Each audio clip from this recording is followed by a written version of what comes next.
elders, and other people alike. Also, we want to connect with educators and researchers as well. The website and development, we looked at different things and how we could present the website. And currently what we have chosen is a blog set up by the University of Minnesota, in which my job is to help design and implement it. The website is still being developed, and using technologies that the University of Minnesota provided us, such as Media Mill, which we are able to upload videos quickly. We can utilize this in order to show it and embed these videos, and also with meta tags, allow people to search using whatever, using queries. So this is particularly what the website is for. And the website itself is formed in a way so that people can look at different categories. For instance, if somebody wanted to learn more about Somali youth and their experiences in education, they would only be one click away. So they click on education, and here are these videos and narratives of these Somali youth talking about their experiences in education. So they click on their journey experiences, and here are different videos. And then pretty much that allows for Somali youth to share, but also other Somali youth that are watching it and peers to connect, and also show that they are also going through the same things, whether their story is a bit different or not. So next I want to show a couple of videos on Somali youth and their journey, interviews that we have gotten from our participants. And the first one will be mine, and then the next one will be Abdul Abdurrahman, and here it goes. You have it here.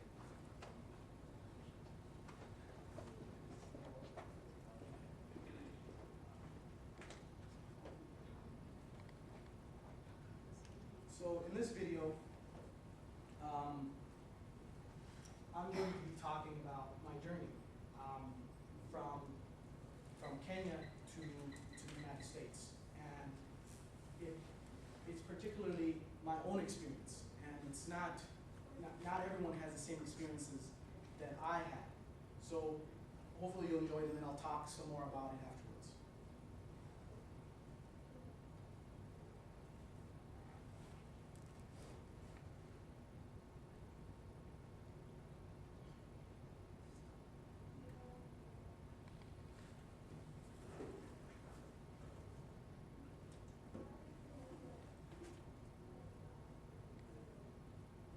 I call home, well, for sure, Minnesota. That's one of my homes. And I would say Somalia is another home. And definitely the bridge between them. Well, my family and I lived in Kenya, Nairobi. And we got sponsored by my uncle, who helped us get here. And we arrived in Minneapolis, and from there on, he has helped and supported us through this journey. We left Somalia because of many reasons, and because of many trials and troubles, well, the difficulty of living there. And that's the main reason why we left Somalia. We arrived in Minneapolis. I'm sure we made a transit stop in Chicago, but we arrived in Minneapolis. It was mid-spring of '96, and the weather was still, felt kind of cold a little bit. But it was, well up into its way to be spring, and it was kind of weird at first being there, but you adjust. How old were you? I was 6 years old, and yeah, I was 6 years old. Did you know why you were leaving your home? Well, I knew that I wasn't leaving home, because at that time I was leaving Kenya, which was new at that moment, but yet not my home. And I knew that I was coming to another area that looked different, you know, smelled different, and you know, it really takes you back, you know, when you see somewhere new, especially at that young of age. What was the process of coming to the U.S. for your parents and your other siblings? How was their adjustment to the life in Indiana? Oh, it was difficult. Just getting here was the hardest part. The hardest part was getting here.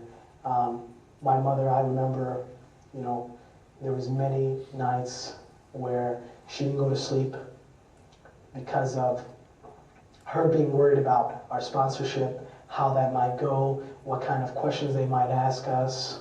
You know, the fear of being rejected, of coming here.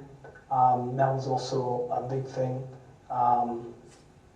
You know, and the false, well, the insecurity of living in a country, Kenya, especially Nairobi, where you are not, well, you as a Somali person, you feel unwelcomed, and there's many, you know, many stories of, you know, many times where we've gotten stopped by the police, you know, and where they would ask you for like a ransom money, pretty much blackmail you, you know, different situations like that. So getting out of that situation and the chance to get out and going through the process of getting out of that area was the most difficult part.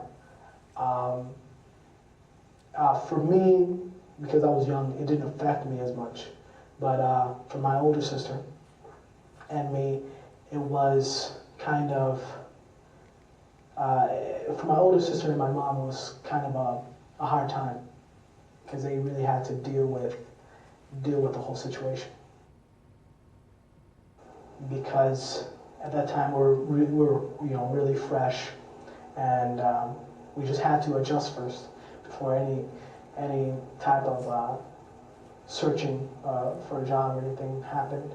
But my mom definitely, you know, right out of the bat, you know, found us a place to live in St. Paul with the help of my uncle, and you know, it was an area where there was a lot of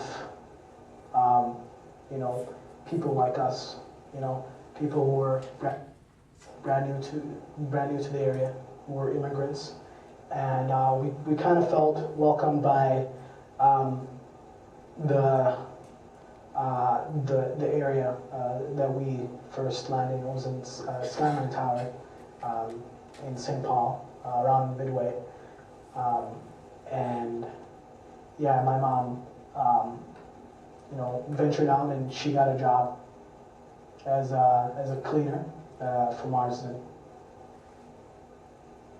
So your mom found a job, and your sister was looking into school, yeah, employment, and you were still waiting until fall to begin school, first grade, is that right?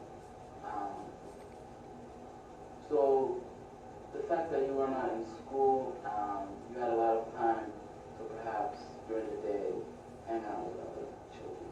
Mm-hmm. How was that? Who did you know, how were the interactions between you and the other children and the other immigrant children? I would say it was really awkward, because here I was, I spoke a little Swahili, really good Somali, and no English at all. I practically didn't know how to say hello either. And you know, there was a playground right next to us, right next to where we lived, and it was I don't remember a whole lot, but I would say it was difficult for me to, make friends. But at the same time, I did find people to relate with, especially with other immigrants that, other Somali immigrants that came and lived there as well. And it was, at that time, there wasn't a lot of Somali,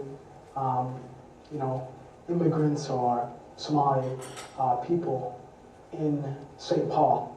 So it was hardly any Somali people in St. Paul. It was just in that building. So anybody who was, from the other side of, anyone from this side of the river in St. Paul lived in, who was Somali lived in this particular building. So yeah, you found, people that I can relate with. So you can see from my video, it was really hard for me to recollect and remember my experiences as an immigrant to the United States, because I was really young. And because of that, I don't have a lot of yearn, or I don't remember a lot of things from Kenya or Somalia. So there's nothing that connects me to it. There's no memories that connect me to it. So then my particular experience is in the United States altogether. But you'll see from Abu Rahman's journey and his experience that is a bit different. He came here when he was a little bit older. So,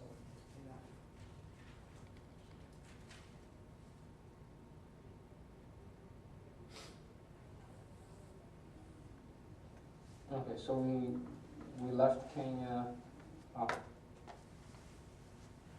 here's the color.